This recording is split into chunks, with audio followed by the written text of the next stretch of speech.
నమస్తే, BC news కి స్వాగతం. నా పేరు నీలిమ. ముందుగా ముఖ్యాంశాలు.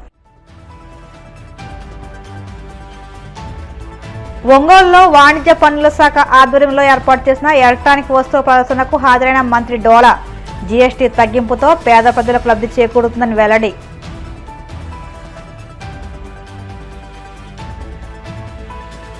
నకిలీ మద్యం వ్యవహారంలో పీకల వరకు కూరుకుపోయిన టీడీపీ పెద్దలు డైవర్షన్ రాజకీయాలకు పాల్పడుతున్నారు.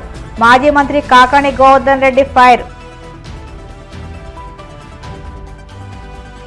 వాడపల్లిలో వైభవంగా వెంకటేశ్వర స్వామి 13వ వార్షిక బ్రహ్మోత్సవాలు. రెండవ రోజు సరస్వతి అలంకారంలో హంసవాహనంపై తిరువీధుల్లో విహరించిన శ్రీవారు. కోయంబత్తూరులో ఎఫ్ఎంఏఈ కార్యక్రమానికి ముఖ్య అతిథిగా హాజరైన కేటీఆర్. అవకాశాల కోసం ఎదురు చూడకుండా మీరే సృష్టించుకోవాలని యువతకు పిలుపు. జీఎస్టీ తగ్గింపుతో పేద ప్రజలకు లబ్ధి చేకూరుతుందని మంత్రి డోలా బాలవీరాంజనేయ స్వామి అన్నారు. జీఎస్టీ తగ్గింపుతో రాష్ట్రంలోని ప్రజలకు 5,000 కోట్ల మేర లబ్ధి చేకూరుతుందన్నారు. ఇది శుభపరిణామమని అన్నారు.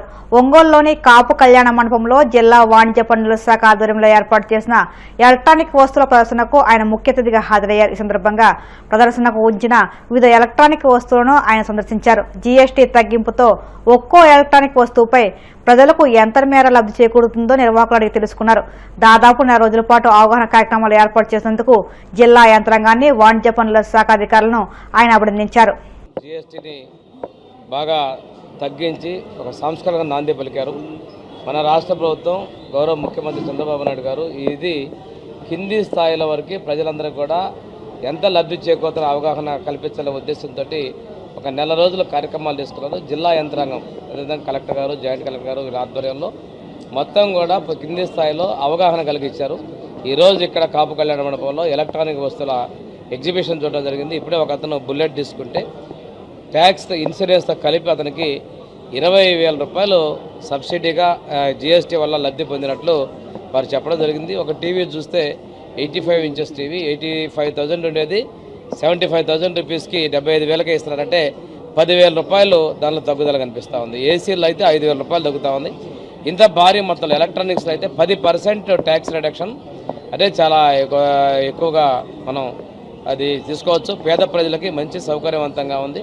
దీనివల్ల కొనుగోలు శక్తి పెరుగుతూ ఉంది. అదేవిధంగా పేదలకి ఈ 8,000 కోట్ల రూపాయలు ఏదైతే మన రాష్ట్రంలో ఈ జీఎస్టీ వల్ల రాష్ట్ర ప్రభుత్వం నష్టపోతుందో అది ప్రజల కుటుంబాలకి ఆ 8,000 కోట్ల రూపాయల మనకి లబ్ధి చేకూరుతుంది. ఇది చాలా శుభపరిణామం. ఈ కార్యక్రమానికి రాష్ట్రానికి రేపు 16వ తారీఖున ప్రధానమంత్రి నరేంద్ర మోడీ గారు కర్నూలు వస్తున్నారు. కర్నూలు జిల్లాలో ఈ ఏదైతే మన కార్యక్రమం చేస్తున్నామో జీఎస్టీ మీద అవగాహన కార్యక్రమంలో వారు కూడా పాల్గొని ప్రజలకు వివరించి జాతికి ఆంధ్రప్రదేశ్ రాష్ట్రం నుంచి ఈ ఫలాల్ని ఎంత లబ్ధి పొందుతారనేది జాతికి తెలియజేసే కార్యక్రమం కూడా జరగబోతున్నాం. ఇది ప్రజలకు చాలా చక్కగా ఉన్నటువంటి కార్యక్రమంలో మేమందరం కూడా భాగస్వామ్యం కావడం చాలా సంతోషంగా, ఆనందంగా ఉందండి. Thank you very much. Exhibition ఏర్పాటు చేసిన ఒక కారణం ఏంటంటే మనకి సూపర్ జీఎస్టీ, సూపర్ సేవింగ్స్ అనే ఒక నినాదంతో మొత్తం రాష్ట్రం అంతా కూడా ప్రజలకి అవగాహన కల్పిస్తున్నాము. గవర్నమెంట్ ఆఫ్ ఇండియా జీఎస్టీ మీద రేట్లు తగ్గించడం, తద్వారా వచ్చిన లబ్ధిని ప్రజలందరికీ తెలియజేయడం, దాని ద్వారా ఏంటంటే వాళ్ళ యొక్క కన్జంప్షన్ లెవెల్ పెంచడం అండ్ ఆల్సో వాళ్ళ సేవింగ్స్ కూడా పెంచడం అనే ఒక కార్యక్రమాన్ని ప్రతి ఇంటింటికి కూడా తీసుకెళ్తున్నాము. అందులో భాగంగా ఈ నెల 22వ తారీఖు నుంచి రాత్రి నుంచి ఈ జీఎస్టీ రేట్స్ అన్నీ కూడా అమల్లోకి వచ్చినాయి. అందులో వివిధ కార్యక్రమాలు చేస్తున్నాము. ముందు మొదటి వారం అంతా కూడా ప్రతి ఇంటింటికి వెళ్ళి ఈ జీఎస్టీ ఫలాల్ని వాళ్ళకి అందించడం అండ్ వాళ్ళు తెలుసుకునేలా చేయడం. తర్వాత నెక్స్ట్ వీక్ తర్వాత వీక్ వచ్చేటప్పటికి కొన్ని కన్జ్యూమర్ ఐటమ్స్ మీద ఒక కార్యక్రమం జరుగుతుంది. సో ఇలాగా ప్రతి ఒక్క సెక్టార్లోనూ కూడా ఏ విధంగా జీఎస్టీ తగ్గించారు అనేది ప్రజలందరికీ తెలియజేయడంలో ముఖ్య ఉద్దేశం కాబట్టి అందులో భాగంగానే ఎగ్జిబిషన్ మనం ఇప్పుడు ఏర్పాటు చేసుకున్నాము. ఇందులో ఇప్పుడు ఎలక్ట్రానిక్స్ గూడ్స్ని, తర్వాత కన్జ్యూమర్ గూడ్స్ కొన్ని ఉన్నాయి, వీటన్నిటిలో కూడా ఎలక్ట్రానిక్స్ కూడా ఉన్నాయి. సో ఎలక్ట్రికల్ గూడ్స్ కూడా కొన్ని కనిపించినవి. ఇవి అన్నింటిని కూడా మనం ఇక్కడ ఏర్పాటు చేసాము. దాన్ని గౌరవ మంత్రివర్యులు వారు వచ్చారు, సందర్శించారు అండ్ ప్రతి ఒక్కరిని కూడా అడిగి తర్వాత వారితో ఇంటరాక్ట్ అయ్యి ఎంత లాభం వచ్చింది మీకు అని చెప్పేసి వారి యొక్క సంతోషాన్ని కూడా వారు షేర్ చేసుకోవడం జరిగింది. ఈ సందర్భంగా కొన్ని మోటార్ బైక్స్ కూడా లబ్ధిదారులు కూడా అందించడం కూడా జరిగింది. సో ఇదంతా కూడా ఏంటంటే మనము గవర్నమెంట్ ఏదైతే రేట్స్ తగ్గించిందో తద్వారా ప్రతి కుటుంబానికి తెలియడం ద్వారా వాళ్ళ లబ్ధి పొందడమే కాకోకుండా వాళ్ళ కన్జంప్షన్ లెవెల్స్ కూడా పెరిగితే ఓవరాల్గా ఎకానమీ అనేది బూస్ట్ అవుతుంది. ఉన్న జిల్లాల కంటే మన జిల్లాలో చాలా ఎఫెక్టివ్గా ఈ జీఎస్టీ ఫలాలు ప్రతి ఇంటింటికి చేరజేస్తామని చెప్పి సందర్భంగా తెలియజేసుకుంటూ ప్రకాశం జిల్లా ఉన్న ప్రజలందరూ కూడా ఈ అవకాశాన్ని సద్వినియోగం చేసుకోవాలి, అవగాహన కలిగి ఉండాలని సందర్భం మీ ద్వారా వారందరూ కూడా తెలియజేస్తున్నాం. నకిలీ మద్యం వ్యవహారంలో పీకల వరకు కూరుకుపోయిన టీడీపీ పెద్దలు దాని నుంచి బయటపడేందుకు అరెస్ట్ అయిన వారు కోవట్లు అంటూ డైవర్షన్ రాజకీయాలు చేస్తున్నారని మాజీ మంత్రి కాకాని గోవర్ధన్ రెడ్డి మండిపడ్డారు. నెల్లూరులోని వైసీపీ జిల్లా కార్యాలయంలో ఆయన మీడియాతో మాట్లాడుతూ నకిలీ మద్యం కేసులో అరెస్టైన టీడీపీ నేత జయచంద్రారెడ్డికి వైసీపీతో లింకులున్నాయని, కోవట్ తమ పార్టీలో చేరాడంటూ సీఎం చంద్రబాబు అనడం ఆయన దివాళా కోరుతనానికి నిరసనమన్నారు. దొరికిన దొంగలకు వైసీపీ కోవట్ అనే ముద్ర వేసి తప్పించుకునేందుకు చంద్రబాబు ప్రయత్నిస్తున్నారని దుమ్మెత్తారు. చిత్తశుద్ది ఉంటే నకిలీ మద్యంపై సీబీఐ విచారణ జరిపించాలని సవాల్ విసిరారు. ఒక పక్క వేల కోట్ల రూపాయల దోపిడీకి పాల్పడడం అంటే మీ అక్రమ సంపాదన కోసం అక్రమ మద్యాన్ని ప్రవేశపెట్టి పేదల ప్రజలతో చెలగాటమాడేటువంటి హక్కు ఈ ప్రభుత్వానికి ఎవరిచ్చారనేటువంటిది ఈ సందర్భంగా మేము ప్రశ్నిస్తున్నాం.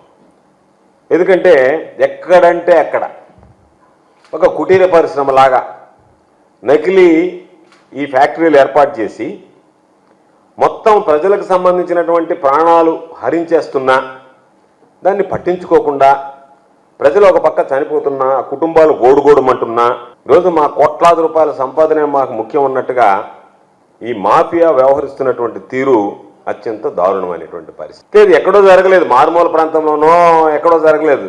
సాక్షాత్తు ఈ రాష్ట్రానికి ముఖ్యమంత్రిగా ప్రాతినిధ్యం వహిస్తున్నటువంటి చంద్రబాబు నాయుడు జిల్లాలో జరిగింది. చంద్రబాబు నాయుడు గారు ఏం చెప్తాడు? ఎక్కడ చీమ చిట్టుక్కుమన్నా ఆంధ్ర రాష్ట్రం వదిలేయండి, ఈ భారతదేశంలో ఎక్కడ చీమ చిట్టుక్కుమన్నా సరే నా చెవిలో వినిపిస్తుంది అని చెప్తాడు.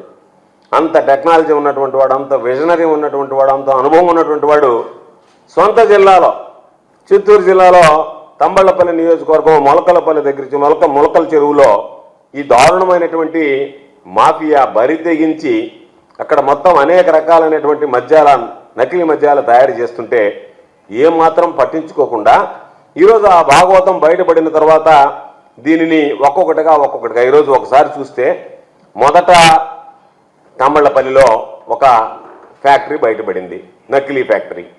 ఆ తర్వాత చూస్తే బెజవాడలో కొన్ని దగ్గరలో వాళ్ళ రైడ్లలో ఎక్సైజ్ శాఖకు సంబంధించినటువంటి రైడ్లు వెలుగు చూశాయి. వీటన్నిటిని ఒకసారి పేర్చి చూస్తే ఈ మాఫియా ఎంత విస్తరించింది, రాష్ట్ర వ్యాప్తంగా విస్తరించడంతో పాటు పొరుగున ఉన్నటువంటి రాష్ట్రాల్లో కూడా ఏ విధంగా వ్యాప్తి చెందింది అనేటువంటిది ఈరోజు మనం చూస్తే సరిపోతుంది. సరే ఆలోచన చేద్దాం. మద్యానికి సంబంధించి ఏదో దొంగతనంగా తీసుకొచ్చి అమ్మింది కాదు. అక్కడ ఉన్నటువంటి మొలకల చెరువులో ఉన్నటువంటి ఫ్యాక్టరీలో దానికి కావాల్సినటువంటి ముడి సరుకును సేకరించాలి, వాటికి కావాల్సినటువంటి బాటిళ్లను తయారు చేయించాలి, వాటికి కావాల్సినటువంటి ఏదైతే ఆ స్టిక్కర్స్ ఉంటాయో ఆ బాటిల్కి సంబంధించినటువంటి ఈ బ్రాండ్ అనేటువంటి స్టిక్కర్ ఉండాలి, వాటికి బాటిల్ సీల్డ్ ఇవన్నీ కూడా వేసిన తర్వాత అచ్చు అసలు బాటిళ్లలాగా మార్కెట్లోకి విడుదల చేశారు.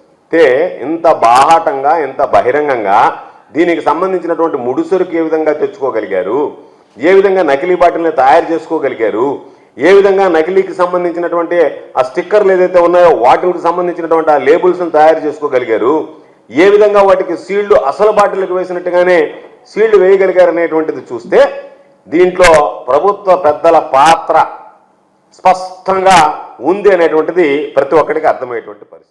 గోవింద నామస్మరణతో వాడపల్లి మారుమ్రోగింది. కోనసీమ తిరుమల వాడపల్లి శ్రీదేవి భూదేవి సమేత శ్రీ వెంకటేశ్వర స్వామి 13వ వార్షిక బ్రహ్మోత్సవాల్లో భాగంగా రెండో రోజు భక్తజనం పోటెత్తారు. వేకువజామునే స్వామివారికి నిరాజన మంత్ర పుష్పం, ఐశ్వర్యలక్ష్మి హోమం, బాలభోగం తదితర కార్యక్రమాలను శాస్త్రోక్తంగా నిర్వహించి స్వామివారిని వివిధ రకాల పుష్పాలతో అలంకరించారు. ఆలయాన్ని పలు పుష్పాలతో సర్వసుందరంగా అలంకరించారు. వైకానస ఆగమశాస్త్ర ప్రకారం కండవిల్లి రాజేశ్వర ప్రసాదాచార్యులు బ్రహ్మత్వంలో వేద పండితులు అర్చకులు శ్రీదేవి భూదేవి సమేత శ్రీ వెంకటేశ్వర స్వామివారికి బ్రహ్మోత్సవ పూజలు ఘనంగా నిర్వహించారు. వసంత మండపంలో పలు పుష్పాలతో అలంకరించిన వేదిక వద్దకు స్వామివారిని తీసుకువచ్చి సంకల్పం, విశ్వక్సేన పూజ, పుణ్యవచనం, సప్తకలసారాధన, అభిషేకం, ప్రధాన హోమాలు నిర్వహించారు. పలు రకాల పుష్పాలతో శ్రీవారికి మహాపుష్పయాగం అత్యంత ఘనంగా చేశారు. రాత్రి 7 గంటలకు సరస్వతి అలంకరణలో శ్రీవారు హంసవాహనంపై విహరించి భక్తులకు అభయహస్తం అందించారు. తిరువీధుల్లో విద్యుత్ దీపాలు, మేళతాళ మంగళ వాయిద్యాలు, భక్తజన గోవిందనామ స్మరణల నడుమ హంసవాహన సేవ కన్నుల పండుగ నిర్వహించారు.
ఏపీలో కూటమి ప్రభుత్వం మెడికల్ కళాశాలలు ప్రైవేటీకరణ విధానాలను వ్యతిరేకిస్తూ వైసీపీ పార్టీ చేపట్టిన కోటి సంతకాల సేకరణకు రచ్చబండ కార్యక్రమం ఉంగుటూరులో నిర్వహించారు. ఈ కార్యక్రమంలో ఉంగుటూరు మాజీ ఎమ్మెల్యే పుప్పాల వాసుబాబు పాల్గొన్నారు.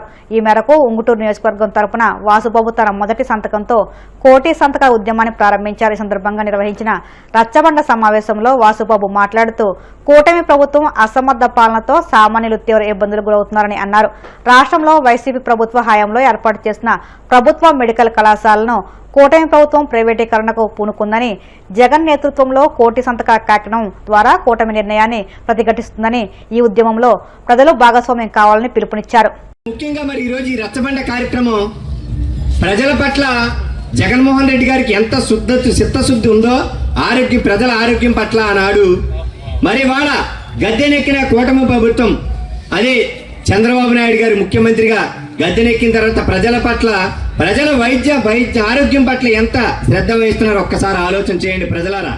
మన 3 నియోజకవర్గం నుంచి కూడా భారీ ఎత్తున ఈ కార్యక్రమాన్ని మనం చేపట్టి ఈ కోటి సంతకాలు మనం కూడా భాగస్వాములు అయ్యి మన తరఫున మనం సుమారు 50 నుంచి 60 వేల సంతకాలు మన నియోజకవర్గం నుంచి సేకరించి మన పార్టీకి మనం కానుక ఇస్తే తప్పకుండా జగన్మోహన్ రెడ్డి గారు ఇవన్నీ కూడా గవర్నర్ దృష్టికి తీసుకెళ్లి గవర్నర్ ద్వారా ఈ ప్రైవేటీకరణని, ఎందుకంటే ప్రైవేటీకరణ చేస్తే గవర్నమెంట్ కాలేజీలో సీట్ వస్తే 10,000, 30,000, 40,000, 50,000 ఫీజుతో రేపు పిల్లలు చదువుతారు.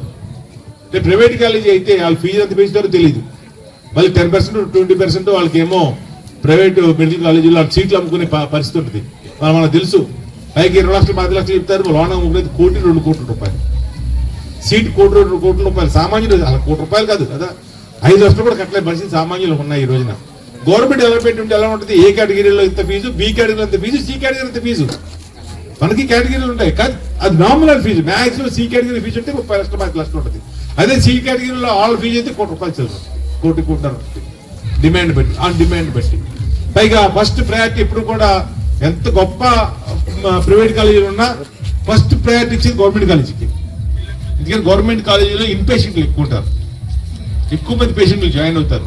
వాళ్ళు రీసెర్చ్ పనిచేస్తారు, పిల్లలు వైద్యం చేయడానికి పనిచేస్తారు. వాళ్ళ పిల్లలకి చదువు చెప్పినప్పుడు వాళ్ళ మీద రీసెర్చ్ చేయడానికి ఆస్కారం ఉంటుంది. కాబట్టి ఎక్కువ ప్రైవేట్ మెడికల్ కాలేజీ కంటే గవర్నమెంట్ మెడికల్ కాలేజీ ఫిలప్ అయిన తర్వాతే ప్రైవేట్ మెడికల్ కాలేజీలో సీట్లు ఫిలప్ అవుతాయి. ఎందుకంటే ఎక్కడెక్కడో కడతారు వాళ్ళు ప్రైవేట్ మెడికల్ కాలేజీలు.